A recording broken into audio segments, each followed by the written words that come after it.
What's going on, everybody? I'm your boy Retro Bliss, and you are on the Retro Bliss Rewind Podcast. And tonight we are going to talk about FPGA video game consoles.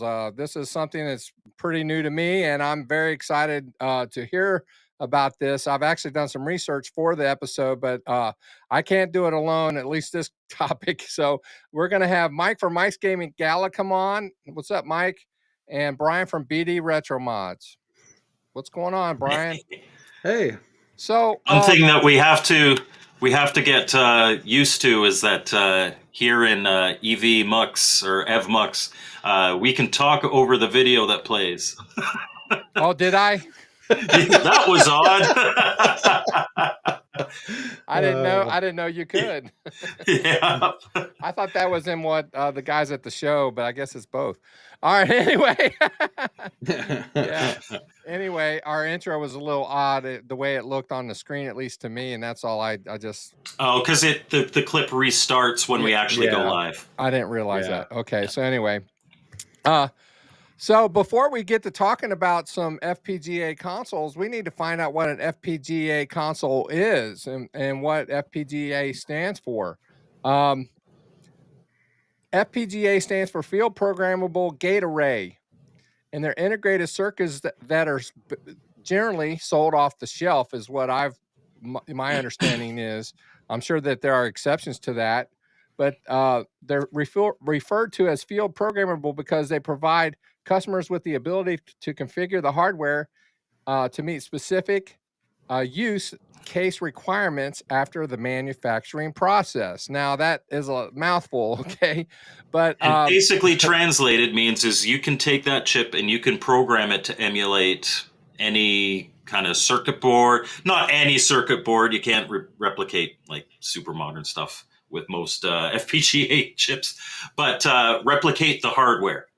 So in our terms here, when it comes to gaming system, that chip is going to operate like the hardware of the system would. It will, and therefore you can attach it to a circuit board and have a cartridge slot, and it will interact with the cartridge in the exact same way as not all programmers are created equal based on the programming, but it theoretically at least will interact with the cartridge the exact same way as an original system will. Right. Now those are some of the advantages. Are there any other advantages that you can think of? I know getting them to market because the chips are readily available in a lot of cases. Supposedly, they're easier to get to market. But we're going to talk about that. Yeah, it's a programming episode. Thing. It is. Yeah, I mean, go ahead. Oh, I was just going to say, I was just going to say, one of the main reasons, and it's kind of hinted on here, is that, people go for FPGA consoles because it is hardware replication instead of software replication. So with that, usually, and again, as long as the core is programmed correctly, you will get full compatibility as if you were using original hardware. Where with emulation, there's little things that you might not notice unless you're like a true diehard of a particular thing. Because like if you use MAME, like certain games might run just a smidge faster than their original hardware and stuff. Most people probably won't notice that, but for those that want the 100% most accurate experience, they usually want an FPGA console. Yeah, and no normies allowed makes an excellent point. FPGAs allow rapid development since you don't need to engineer new hardware. Like basically, you are programming that chip, and so that chip can be on a generic board, and you can make it be an NES, an SNES, a Genesis, a Master System, an Atari 2600. You can make it basically think it's any of those, without having to change the actual hardware of anything. Now, I have a question. I actually know the answer to this, but there are many that may be watching who may be asking. We've had a lot of new retro consoles coming out lately, like the Atari 2600 Plus, the Atari VCS, these kind of things. Oh, You've got to mail me that. Anyway, are those FPGA? I know the answer, and if not, why? Are what? Sorry. The Atari 2600 Plus, the Atari Nope. VCS. They are not. They are emulation boxes, so they're running, in the case of the 2600 Plus, a version of Stella. And they are associated with a cart dumper, and that's why you don't get the same compatibility. If you're big into homebrew and you have a lot of homebrew carts, especially with the 2600, a lot of cartridges use different tricks, like Champ Games with his elevator agent with massive, like it's 64K ROM. It doesn't interact properly with the cart dumper. The cart dumper is the failure point in most cases if a game that you have doesn't work on, say, the 2600 Plus. It's not necessarily, like a lot of people say, why don't you just use Stella and all that? Because Stella is, for all intents and purposes, basically perfect emulation. It's because it doesn't interact properly with the cart. And there may be ways to get around that, and then we don't need FPGAs, but that is why a lot of people prefer FPGAs. Now, I know when they did, we won't talk about this very long. We've done updates on the 2600 Plus, and there are some games that have worked as a result of some changes that they made to the firmware, yep. But it doesn't change the hardware at all. So that would probably be why the chances of us playing some Champ games pretty slim to none. Now, after the latest update, I know that some of his games did start working on the 2600 Plus, but yep, for the most part, they're the older ones. They're not some of the newer ones. So, speaking of John, there he is. Hey, John, what's going on? But again, that's also though why you do have like emulation consoles compared to FPGA, because like in the case of the 2600 Plus, it's cheaper. It's a lot less cost to produce, and that's why they can put the price tag they put on that. Like if in an alternate reality, if the 2600 Plus was an FPGA console, it probably would have been a $250 plus console, and obviously they were going for a specific market, and then that's why they felt they wanted to go emulation with it. So and frankly, for that market, like Operation Shutdown saying you should have waited to make an FPGA 7800 Plus. I don't think the market's there to pay that much for. And we've talked about this before, and we're going to get on. We've got 3 coming consoles that we're going to be talking about this episode. But that is, it wouldn't have been feasible. I think the only way to make a second gen FPGA feasible is for it to have cartridge slots for, 2600, ColecoVision, Intellivision, maybe even Odyssey 2, and just combine all those. And then I think you might have a market for what an FPGA honestly costs. Yeah. So I hope that shed some light on what exactly an FPGA retro gaming console is. FPGA can work along other industries as well besides retro gaming, but for all intents and purposes, what we're here to talk about are the FPGA consoles and what it means to us. So yeah, and here just to comment on OG Hugo's thing. Yes, a Raspberry Pi can replicate, and why FPGA? And a lot of people are going to feel that way. And again, it's just has to do with interacting with hardware properly. And as John Champeau mentions here, Stella RT is an open source project they're trying to get Stella interacting directly with the cartridge port. So there's stuff in the works. FPGA currently is the best solution for interacting like proper hardware, but there's stuff in the works for sure.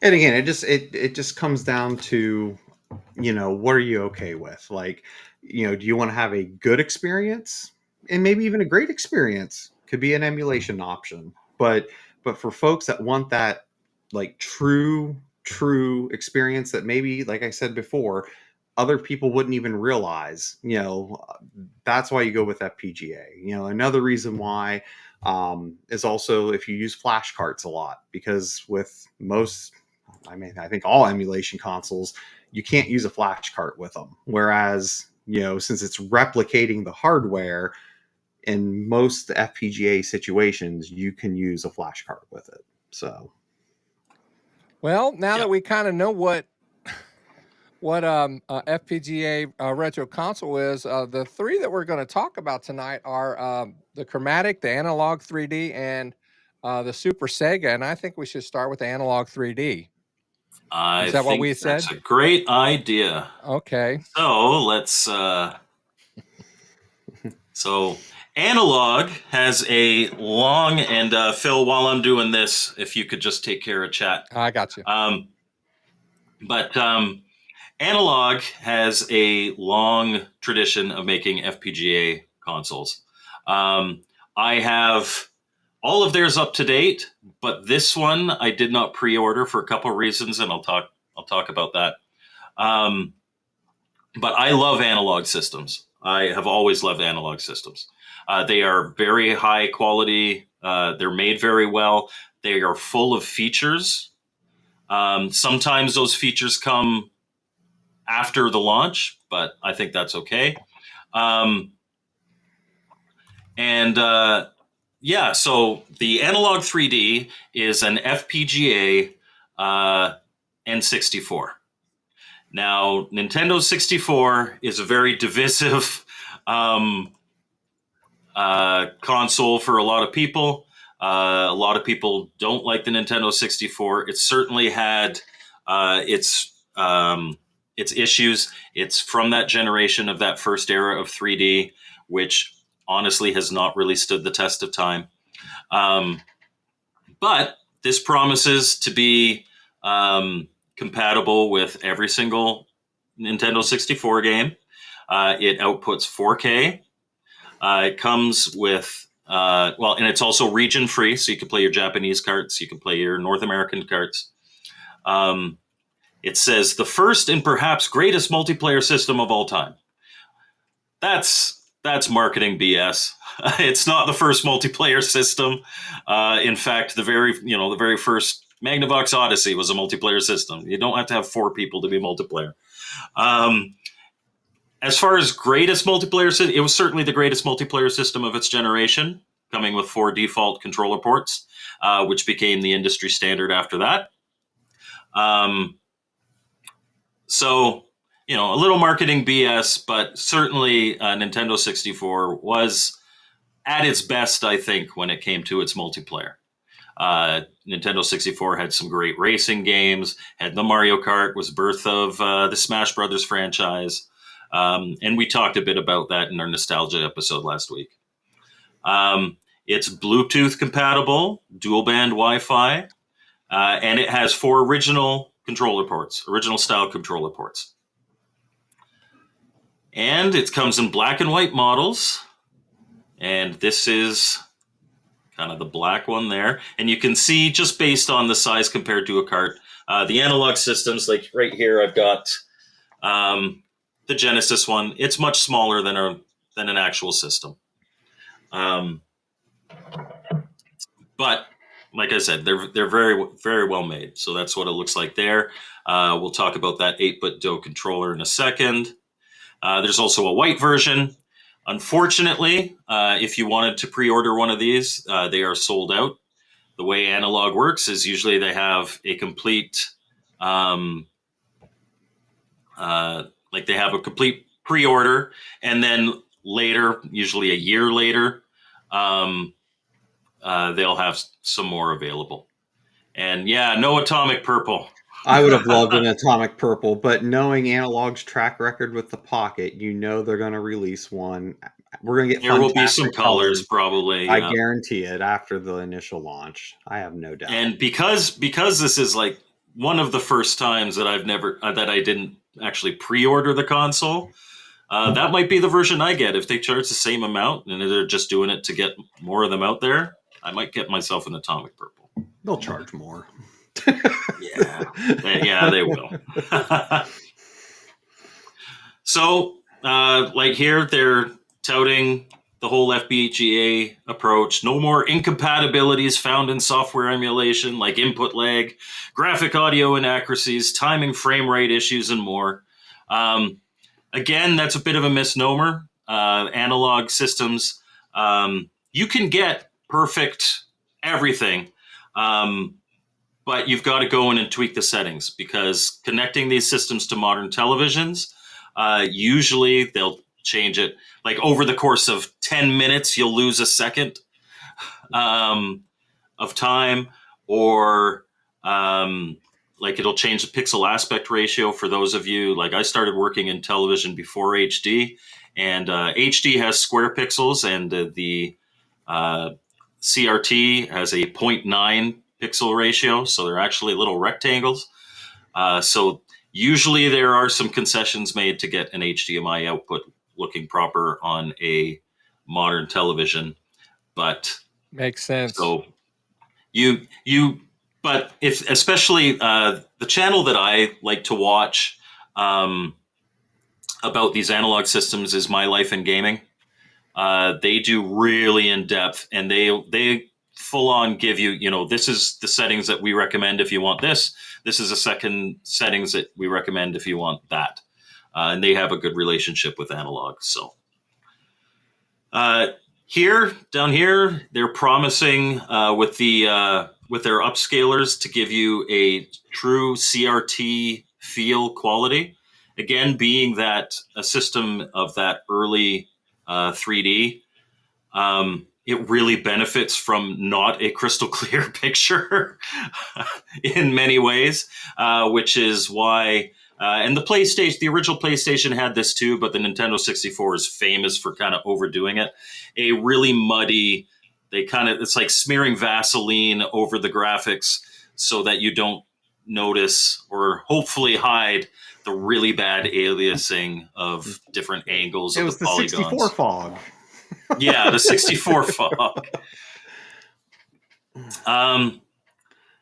The gold standard of multiplayer, again, of that generation it was. But what you feel about the Nintendo 64 is up to you. But right down here, 8-Bit Do has a 64 controller. For those of you who are familiar with the original Nintendo 64, it had kind of a Trident controller. It was definitely odd. I didn't mind it at the time, but it is definitely odd. And so this is a more modern that shaft of that in the controller. middle that comes down on the originals. It's just I can't get used to it now that I've played Xbox style controllers, like that. So that one would be much easier to use. One thing that I will say, it has arguably the best analog stick of any system. You play modern, that analog stick was built for Mario 64, and it is so sensitive and so responsive. It's got no dead zone. So it does have that going for it. It's also completely plastic and will give your thumb a blister, but it is a very responsive thumbstick. And that is actually, I've got, I forget what's the company, Brian, you might know, but they came out with the Brawl controller for the Nintendo 64. Retro Fighters. So I have those, but you can't play Mario 64 with them. That thumbstick is a modern thumbstick, and it has that little bit of a dead area. Mario 64 requires a legit original controller, in my personal opinion. So that is, and I'll go back to this because we don't want to look at me like that. Boom. Boom. That is the Analog 3D. What do you guys think? For me, I'm really interested to see when people get theirs and start posting footage, how that video output looks and what settings that you can do to hopefully make Nintendo 64 stand up in today's environment. I have a comment about that. I have a 64, but I've just recently gotten it this year, and I have a very small cartridge collection compared to how many were made. But I also have a multi-cart. So will the multi-cart work on these FPGAs? Yes, they do. Yes, it will. Right. So, And the great thing that I will say now, I did not look at the specific specs of this, but with the analog stuff, they all have, at least in past, they all have SD card slots Mm-hmm. where you don't even need a multi-cart. You can you get the pirate. You got jailbreak Analog. it. They always release the jailbreak after, or someone releases it. But that jailbreak allows you to play games right off the SD card. You don't even need a multi-cart. But if you have an existing multi-cart, yes, it will work on this system. Mm-hmm. nice. So that would probably be the same for most FPGA consoles then. Is that right? Yes. So the idea behind FPGA is it interacts with the cartridge the same way as a regular console would. So theoretically, if it was programmed properly, and I have to reiterate this, if it's programmed properly. Correct. Not all programmers are created equal. There could be incompatibilities because it's not programmed well. But a properly programmed FPGA will interact with the cartridge the same way as an original console. So if you have something that works on an original console, it should work on the FPGA. Yep. And if not, for some reason, because again, I think Mike already mentioned it, Analog, they constantly have firmware updates. So again, they'll do testing and they'll claim, but obviously once it gets into the hands of people are like, hey, this ain't working to the speed that it should be, or this one won't boot up at all. And I mean, I know the Mega SG was like notorious for that initially. Like it was like, felt like update after update after update after that thing came out. It's a great system though. I mean, again, they got, I love it. Yeah. And but like my thoughts, go ahead. Sorry, I was just going to say, and Analog specifically has a good track record for that. They support their stuff very well, even if it's sometimes very hard to buy because it's not it's available for 15 minutes and then it's gone. But right, yeah.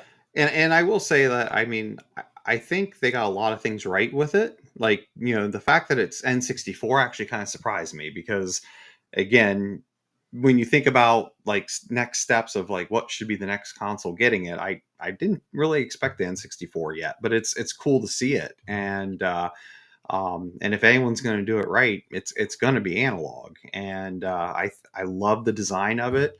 I like the idea of the modern controllers because I do like the Retro Fighter controllers for the N64. I like them for a lot of games, but Mario 64 is unplayable with them.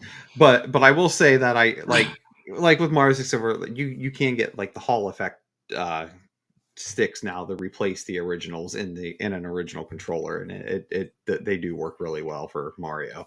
But my only thing with this though is that it is the N64, and again, this isn't to start a whole war, but again, we had our nostalgia episode, and the thing is I like the N64. Like the Nintendo games that were there on it were great. Like the Star Wars games, I liked them for the time, but it's not a system that aged well. And again, it was that beginning time of 3D graphics, which for N64 was a little more limited because of being cartridge instead of CD based. And I just, when you say 4K, what is that going to look like? Like, I mean, like I'm just trying to picture GoldenEye right now at 4K. Like, I don't know. I want it to succeed and be good because and that's why Poe said here it's a wait and see. Like I need to see how it looks. Yeah, because again, I love Mario Kart. I love the Mario parties. There's a ton of good games for it, but it's just I know like one of the games I loved playing when it first came out was Cruisin' USA, the whole Cruisin' series. I still have all the carts for it, but I go back and play those, and they don't look good. They just don't, and they still play great. They play great, but they don't look good. I mean, polygons don't age as nicely as pixels. Correct. So again, when you look at 8-bit, 16-bit becoming FPGA and getting up to 1080p, because I don't think any of those went past that. But with that, I mean, they're crisp, they're beautiful. Where I don't know that we're going to have that same effect with the N64 at the end of the day. And, maybe a good way to figure that out is if you have the Nintendo Switch Online service that you're paying for the extra fee to get like N64 and Genesis games, maybe that'll be a good indication of what we're going to see on this thing. So, which then that's Maybe. emulation. That's emulation, but graphically, maybe that's what will, I don't know. It'll be interesting to see, but that's my only prior reservation is just the Nintendo 64 graphically on many games do not hold up well, when you go back and visit them. So Yeah, so it'll be really interesting to see what kind of filters are available. Now, if you can make, as they mentioned on their site, and I read it, if you've got really good filters that can make your television look like a CRT, it might look okay. Yeah. But still, like a really big CRT, it's just going to look fuzzy at that point, in my opinion. That's going to I could be wrong. Yeah, I mean, when I plug that into my 65-inch TV, what am I going to see? So, and that's Right. That's a good big thing. I mean, again, price point, the controller option, because again, 8-bit does amazing controllers as well. So, like they screwed up the NES controller, though.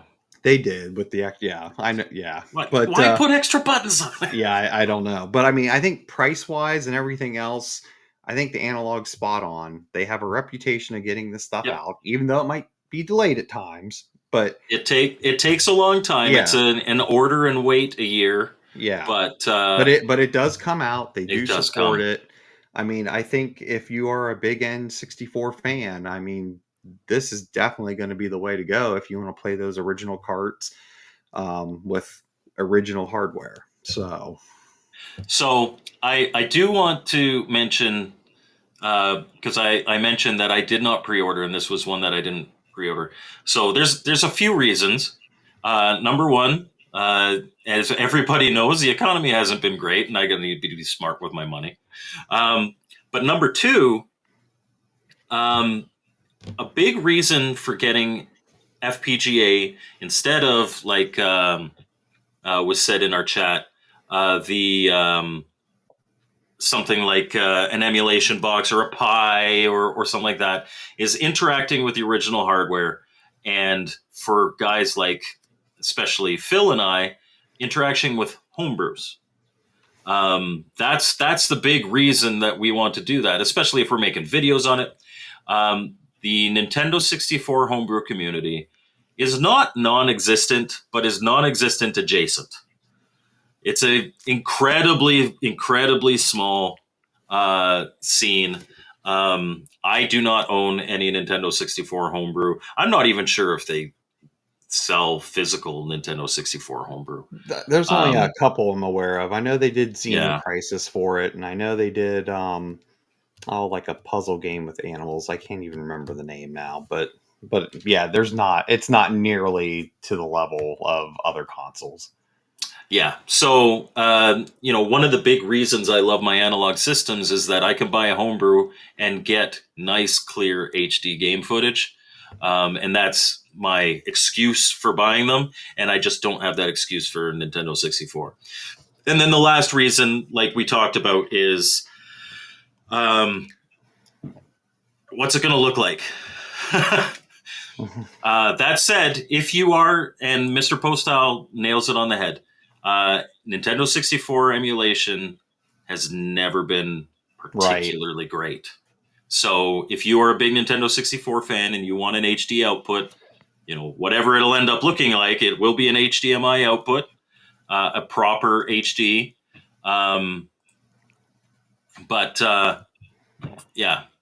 This is going to be the console for you.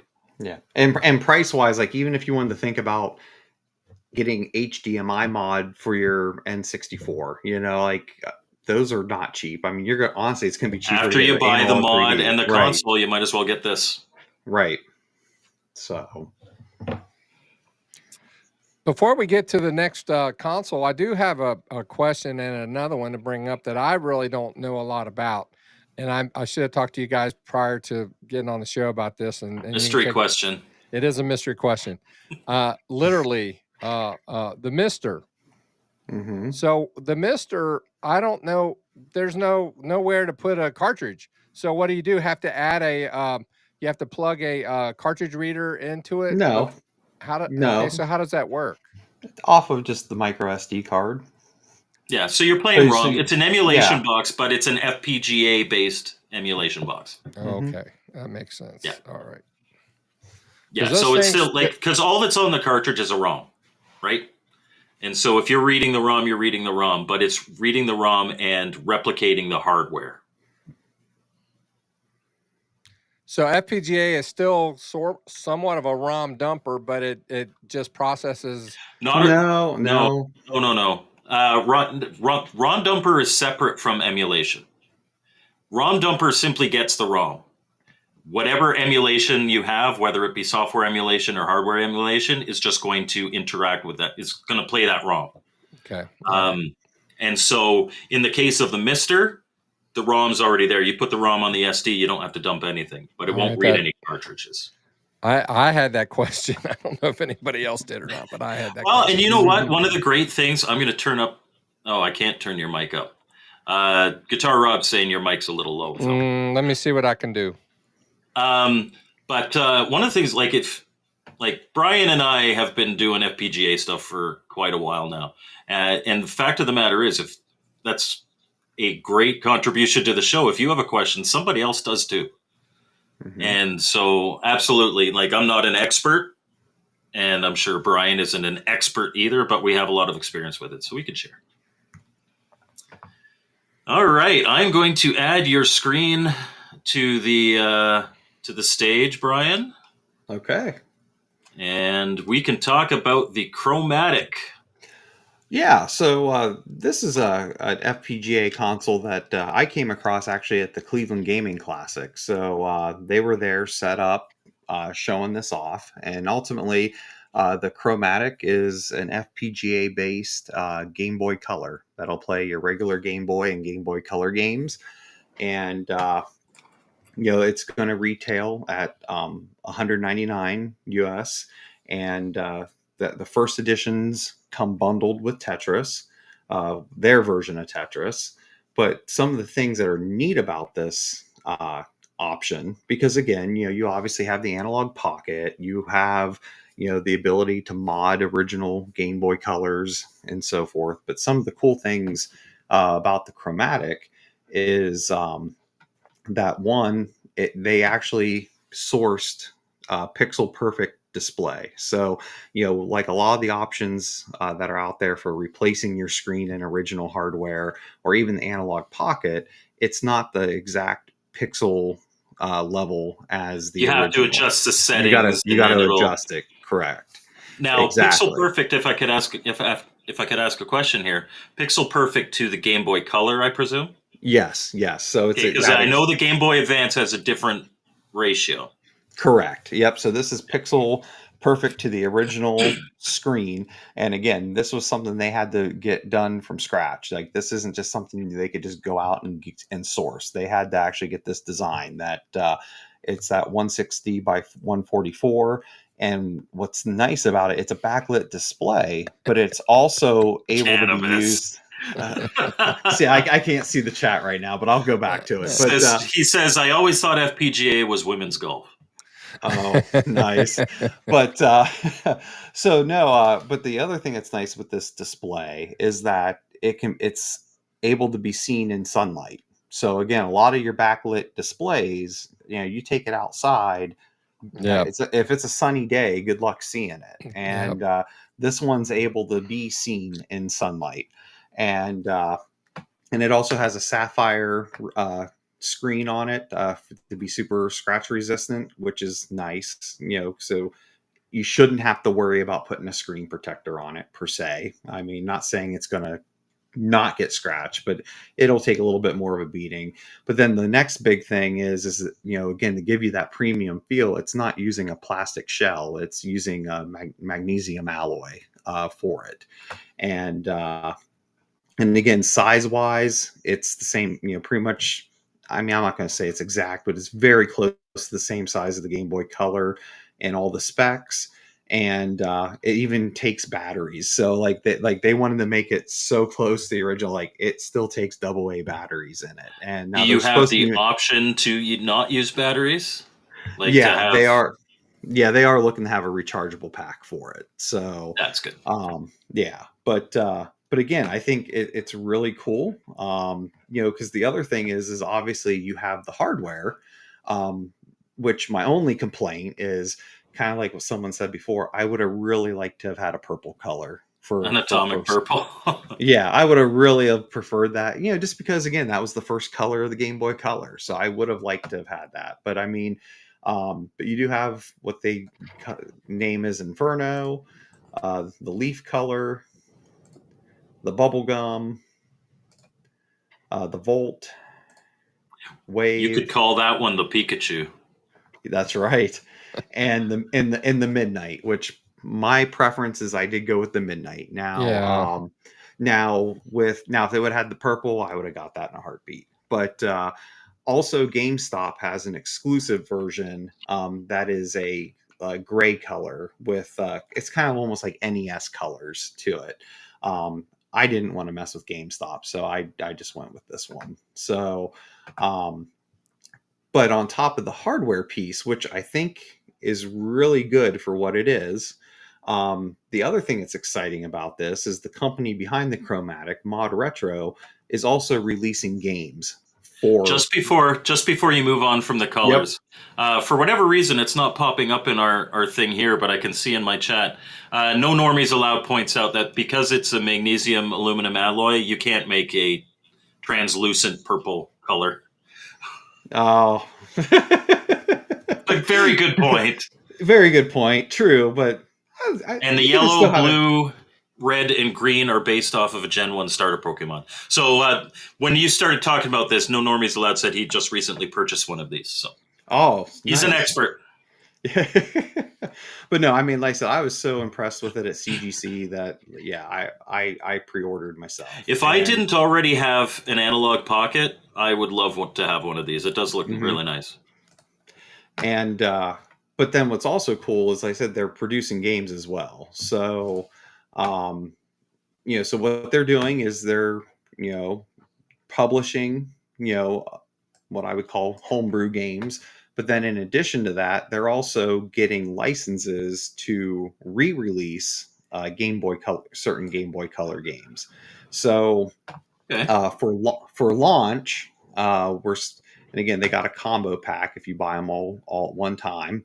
But again, it's a little small. Is that Traumatarium there? Yeah, it is. Yeah, it's actually the sequel. So the sequel. Okay, because I did a review on Traumatarium. That's a cool game. Yeah. So let me zoom in a little bit. Is that a little better? Yeah, I could see that a little better. Okay. So again, the 6 games that are supposed to be out for launch is obviously Tetris. That's bundled with the console.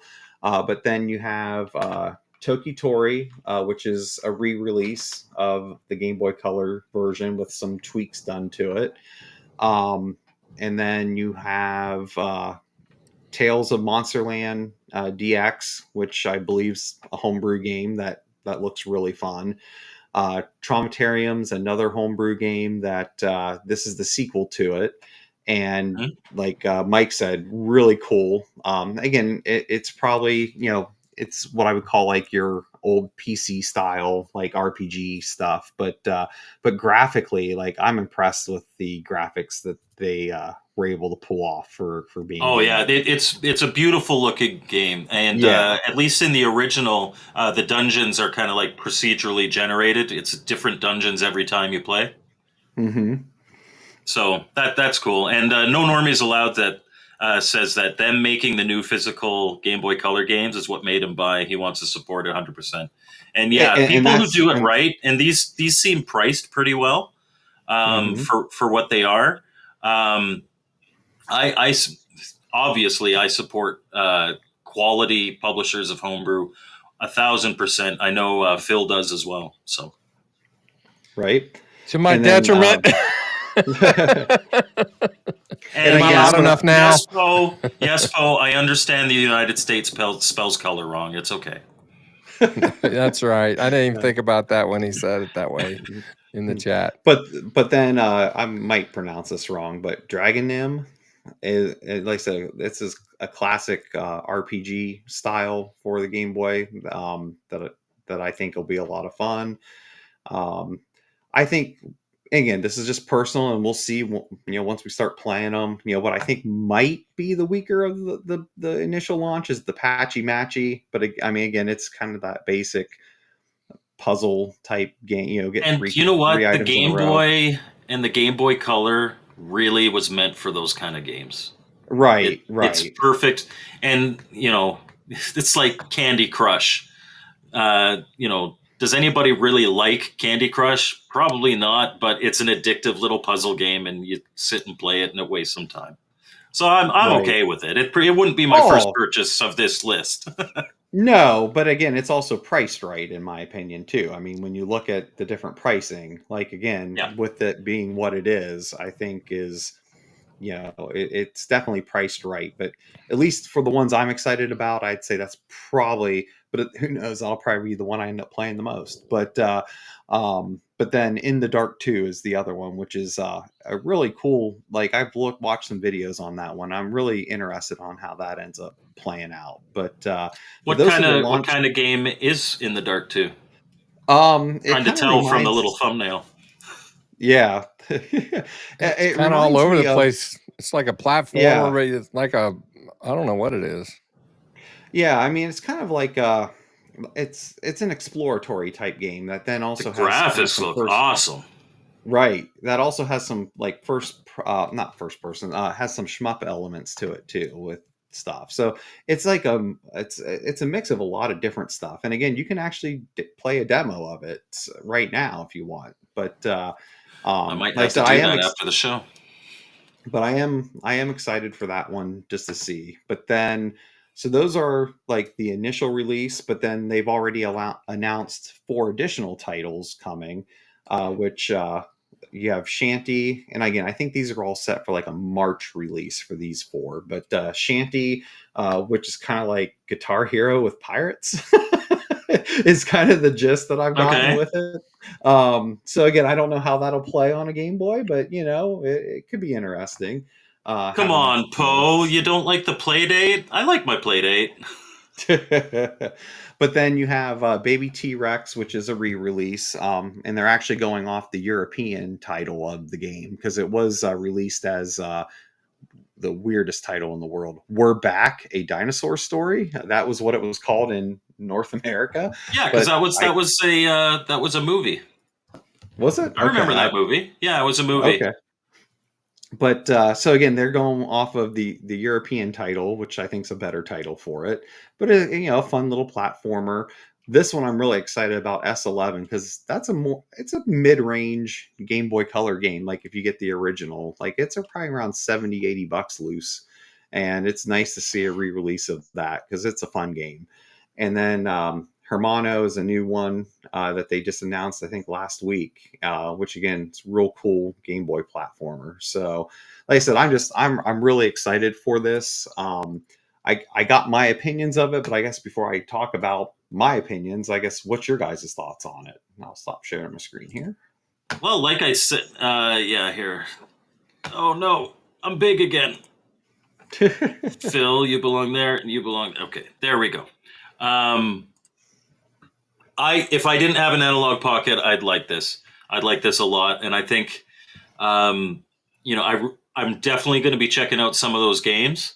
The one thing I like about the Analog Pocket, and in fairness, the Analog Pocket was more expensive than this is, but it is also compatible with Game Boy Advance, and you could get adapters to be able to play Lynx games, Game Gear games, and I believe Neo Geo card Pocket games, like and Pocket games, TurboGrafx, yeah. and TurboGrafx. So I'm happy with my Pocket. I don't really have a need for the system itself, but I'll definitely be checking out those games. Well, good. So yeah, and that's kind of my thing with it is that again, a lot, it goes back to nostalgia, and it's like I love playing Game Boy and playing Game Boy Color. I mean, that was probably the most of the when it came to portables, I probably put the most time into those than I did anything else after. I had them all, but time wise, and you're right. The hardware itself's not going to be for everybody, but I think if you want that premium Game Boy / Game Boy Color experience, I think it's worth it, because again, Yeah, if you're really dedicated to those two, they give you a lot of nostalgia. This is a perfect plug and play option. Because I'm just excited to be able to play it outside.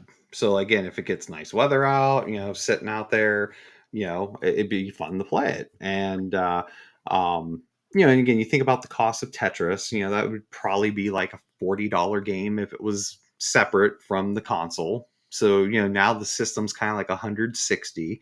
And you got to remember, No Normies Allowed was commenting that he hopes that becomes a separate cartridge. It may be that they were only able to license that as a pack-in. So yeah, we'll have to see. Yeah, we'll have to see there. I mean, but then the other thing is that it is the magnesium alloy enclosure, because if you remember when Analogue Pocket released their aluminum, which again there is a little bit of difference between magnesium and aluminum, but most of all the pronunciation. Yes, it was a $500 console. When they released that with Analog, good track record, but it comes with a premium price. Right. So I mean, again, I think it's priced right. But again, for some folks, again, it's going to come down to, do you want that perfect experience, or are you happy with the Analogue Pocket? Because again, the Analogue Pocket gives a quote unquote perfect experience. But again, you just have to mess with the settings a bit. You got to mess with the settings, and because of it being bigger screen, they got to do some compensation there on it. But well, you can adjust the settings so that it doesn't take up that full screen. Right. So again, it's there, but I like where they're going with it, and kind of like what No Normies mentioned, that I want to support a company that's looking to bring out new stuff too. And full disclosure, like those games that work on original hardware. So like you don't have to have the chromatic to play those games. You can play it on a Game Boy or Game Boy Color or Analogue Pocket and still support what they're doing. So. Well, speaking of support, I think we need to switch gears and start talking about the Super Sega. Super Sega. Did you want to share your screen, or do you want me to share my screen, Brian? Go ahead and share yours. Yeah, okay. I got it up, but you can. You're fine. Oh, if you got it up, you bring it up. Go ahead. Okay. Go ahead. Well, I don't have. Let me. Hold on. Give me just a second here. Let's see. Entire screen. Let's go. While we're waiting, Mr. Postal can lick the magnesium daily to fulfill his doctor's recommendations. Okay, I'll add it to the scene, Phil. Here you go. Okay. No. Well, yeah, because we got a thing. I know you have the same thing up on yours, right? So, yeah. This is really a cool idea, and I want one really bad. So what this is promising is to play everything Sega from the SG-1000 through the Mark III, the Master System, the Mega Drive / Genesis, the Sega CD, the Saturn, and the Dreamcast. And the reason we wanted to show this one, because it's already done its pre-order, and you'll see there right at the bottom of the screen, in that yellow box, stay tuned for Kickstarter or Indiegogo crowdfunding launch by December. If it seems too good to be true, like for this, I would love this. And I know Brian would love this. And I know that Retro Bliss would love this. But be careful. Yep. Anybody who is, if it sounds too good to be true, it may be. If you invest in this on Kickstarter or Indiegogo, that money, if they that money goes to them, and if nothing comes, you don't get anything. Especially Indiegogo, they don't require a prototype for you to do a campaign. Those of us who are big in television fans know with the Amico. Be careful with your pre-orders. With the Retro VGS, with their two failed slash Coleco Chameleon, with their two failed crowdfunding attempts. Be careful. I would love this, and this is not impossible, but it does to me sound like it's too good to be true. That's what it's What are your supposed to look thoughts? like. Well, and I know that's the new design. Like they just put out, I think last week, maybe 2 weeks ago. I can't remember, but um, yeah, this one scares me. Again, I mean, we would all love. I mean, if if they pull this off, they got a gold mine on their hands. Oh, I mean, absolutely. without a doubt. I will line up once it comes out, ships, and it is confirmed to work. They've got my money. But it's just, I mean, maybe I've missed some things, but like, I got Amico vibes all over again. It's like, hey, look at this. And all they have is a 3D printed shell with a board inside of it. But like, they don't show it actually hooked up to a TV and playing anything. And like that 3D printed prototype case, where's the disc drive at that's supposed to be able to play Sega Saturn and Dreamcast games? And like the pricing tiers, like it's all over the place. So it's like apparently and I think under the pricing tab, if we go to that, like they have 3 different tiers and I don't understand why. And the thing is they were taking, like, prior to this airing, they were taking pre-orders, because like when I looked at this on Saturday, I could have clicked on it and pre-ordered. Now as of today, they closed the pre-orders and now they're looking to go to possibly Kickstarter or Indiegogo, which that's concerning. As Mr. Poststyle says, Indiegogo is indie no. Yes. I strongly recommend. Obviously, I can't tell anybody to do anything with their money or not to do anything. Never fund anything on Indiegogo. I have done multiple Kickstarters, but I do my research on the Kickstarters, like the Guardian Game Studios.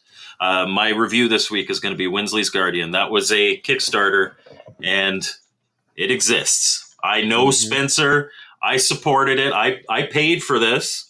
He signed it for me. Do your research. Be careful where you put your money. And in my personal opinion, you should never put your money to anything on Indiegogo. Right. And the thing is with this company, like, which is perfectly fine. They're located in Spain and they plan on getting it all manufactured in Japan, according to the site. But again, this is a company who's never put anything out prior. So that's kind of red flag number 1 for, especially at the price point. I mean, because at least with the other one we just showed, with the Chromatic, with Mod Retro, they were going to multiple conventions throughout the whole United States. They were sending out units for people, actual playable units. Yep. We don't have any video showing this truly being played, at least to my knowledge, on this device. And I want to be clear, we're not saying that this is a scam. We're not. This could be legitimately something that they've been working on for a long time and all that. What we're saying is you be very, very careful with new companies that are coming out with something and they don't have any proven track record. Be very, very, very careful. Did you guys see about a year or so ago, it might have been longer than that, where, and I can't remember the company or where it was located, but they were making an Atari 800 XL, I believe it was FPGA, that had HDMI output and the whole nine, and they were crowdfunding that, and I've not heard a thing about that.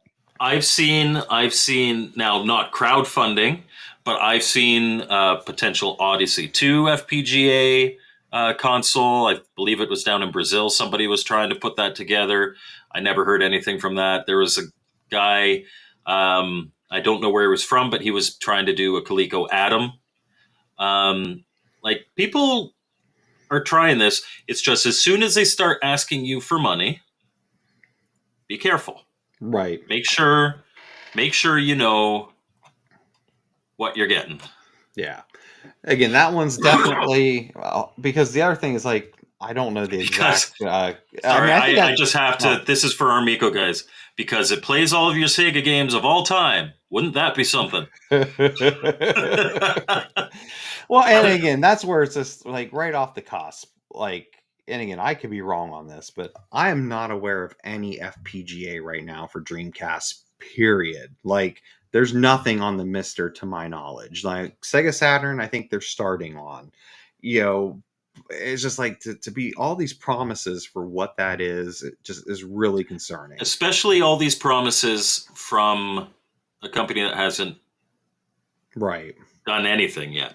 Like if you had already done if Analogue said our next one's going to be a Dreamcast FPGA, I would believe that because they have already produced, the Analogue 3D at that point, and like they've shown they have a track record. And if they say they're going to do it, I still would not tell other people to believe it based on my belief, but I would believe that I believe in that product.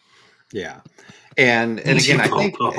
And I think the pricing, that they were I think the conversion rate was like over $500 US. So it's just like, man, that's a big ask. And here's the thing: if it was legit and it played everything from SG-1000 to Dreamcast, I would pay $500 US for that. Yeah, I mean, it would be worth it. I mean, if the FPGA, like we said earlier, if the FPGA is all programmed right and can truly run all that stuff, they got to go. Like again, they got a gold mine. It's just, I'm not convinced it truly is going to do everything they say right now. Yeah. And I have to see it before I believe it. Yeah, where I feel like and 100%, I honestly hope I see it, but I'm not putting a cent towards anything until I see it. And we might see it, and it might be only a fraction of what it was sold to be. Because another example, that's the Polymega. I mean, when the Polymega was first announced, I mean, that thing was supposed to be FPGA everything. And then all of a sudden, well, now it's just going to be emulation and, have these different adapters for emulation-based reality hit, and then it had a $700 price tag on it, which originally I think it was what, 300 maybe. I could be wrong on that, don't quote me on that statement, but I mean the final product came out to like $700, and it's just like for an emulation box. So, and no normies here. The big difference between this and the Mod Retro, the Chromatic, is I far more trust somebody that just says it does this one thing really well. Yes. Yeah. I agree completely. And like I said, with Mod Retro, they at least came to conventions. They literally had usable demos playing their different games. Yep. So it's like, yeah, we got a working product. And again, will it maybe have some bugs on certain things? It could. But again, the beauty is you'll be able to update it. So that is the beauty of FPGA. If that chip isn't programmed right, they can always do a firmware update and fix that. Well, that was a very interesting show. I mean, I've actually learned a lot. I did some research going into this, but I've not had any real experience or knowledge of FPGA prior to. I mean, I knew a little bit, but not like you guys. But anyway, I think it's been a very informative show. I appreciate you guys being here. And before we sign off, I want to let everybody know that next week we are going, if you've stayed on, this is a scoop. We are having Daryl Spice Jr., who has programmed a number of Atari 2600 games. Spiceware. Let's see. I'm having a brain fart here. He did Frenzy. He did Medieval Mayhem. He's done Space Rocks and a number of other games that was Spiceware. Did they do Draconian? course, that's Yeah, they somebody else. did. Actually, they did. I Spice believe, Draconian. and that's I one of the love better Draconian. ones. Yeah. That's I'm surprised I forgot about that one. That's one of my favorite of the Spiceware games. But he's going to be on the show, and we're going to be talking to him Awesome. about his games and what's going on with Spiceware now that some of these games are available still in Atari age, but some of them are not. So we want to find out what the future holds. Isn't Draconian now available from Champ Games? That was one of them, right? Not of the five. Not of the five initial. Oh. No, I'm mixing up. I'm just thinking really good Atari 2600 homebrews, and I mixed up Draconian and Juno first. My bad. Oh, Juno first. That's another one, but unfortunately, he didn't do that one. So, but anyway. I appreciate everybody being here. Thanks, Mike. Thanks, Brian, as always. You guys make the podcast what it is. And with that, we'll see you next time on Retro Bliss Rewind. Take care. Bye, everyone. See you.